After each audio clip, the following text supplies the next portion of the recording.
I'm David Hammerstein.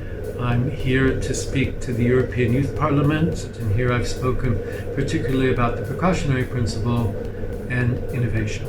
My impression is just of this group. I think there are some very bright young people who are thinking, grappling with lots of these issues of what's happening. I thought there was a stimulating discussion about digital issues and social media and addiction to what it means. There was some pushback when I said I thought the young people today didn't have an imagination about things being different in the future. So I think it's an interesting experience, and I hope it's maintained as a example of cooperation towards solving some of our great problems.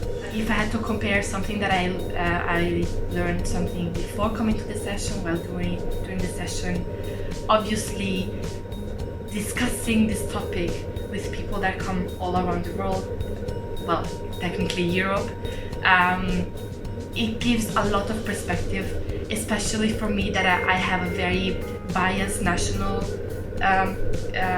look into it, rather than having a more international and broader perspective. The younger, the better.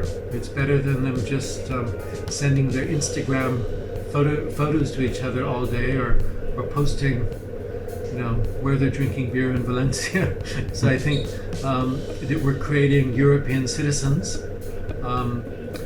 transnational European citizens, talking about the key issues of the future. I think that's great. But I think some of the questions and the observations were brilliant.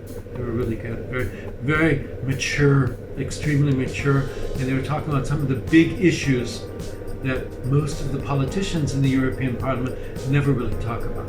How do you think that young people can change the world? Well, I would say first is that they always told us that we are the future. But I would like to quote one of the speakers that we had during the open ceremony. She said that we're not the future, we're the present.